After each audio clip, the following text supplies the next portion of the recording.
Dikisahkan dalam sebagian akhbar bahwa Nabi Sulaiman alaihi salatu wassalam berdoa kepada Allah Ta'ala dan memohon agar diperlihatkan malaikat maut dan memohon diberi kekuatan hingga bisa berbincang dengan malaikat maut tersebut.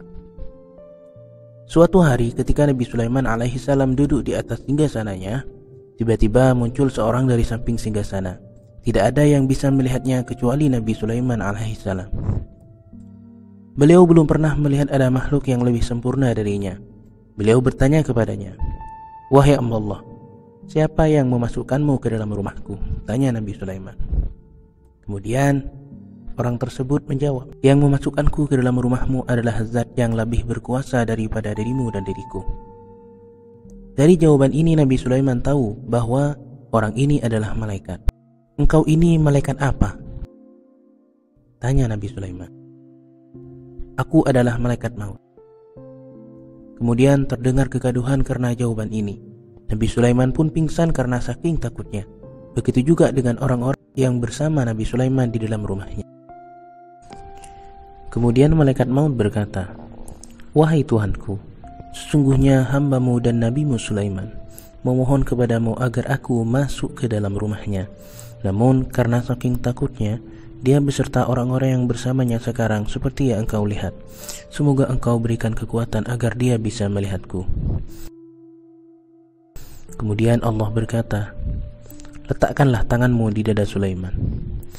Malaikat maut pun melakukannya. Maka sadarlah Nabi Sulaiman juga orang-orang yang bersamanya dengan izin Allah Ta'ala. Nabi Sulaiman alaihi salam berkata, "Wahai malaikat maut, apakah engkau melihat ada makhluk Allah di langit dan di bumi yang sepertimu?" Malaikat maut menjawab, "Wahai Nabiullah, demi zat yang mengutusmu dengan kebenaran, sesungguhnya kakiku saat ini berada di atas kedua pundak malaikat. Malaikat itulah yang disebut dengan Al-Maut. Kedua tanduk malaikat itu telah menembus 7 langit, bahkan lebih tinggi lagi di atas itu sejauh jarak 1000 tahun perjalanan. Sedangkan kedua kakinya telah melewati dasar bumi sejauh jarak 5000 tahun perjalanan. Malaikat ini membuka mulutnya, suaranya keras membaca tahlil, takdis, dan tasbih. Jikalau Allah mengizinkan kepadanya untuk membuka kedua tangannya, maka 7 langit beserta isinya selain arsy akan terkumpul kepadanya. Di atas malaikat itu terdapat satu malaikat yang berdiri. Dia memasukkan kedua kakinya di bawah kedua pundak malaikat yang di bawahku ini. Jaraknya malaikat ini ke atas sejauh 1000 tahun perjalanan. Dia membuka mulutnya, bibirnya sebelah atas menyentuh arsy, sedangkan bibir sebelah bawah berada di dasar bumi. Jikalau Allah mengizinkan kepadanya untuk menutup mulutnya, maka yang berada di antara mulut itu akan masuk ke dalam perutnya. Dan sesungguhnya Allah mempunyai malaikat yang lehernya membelok di bawah arsy. Kedua kakinya melewati kedua kaki malaikat yang kuceritakan sebelumnya sejauh jarak 1000 tahun perjalanan.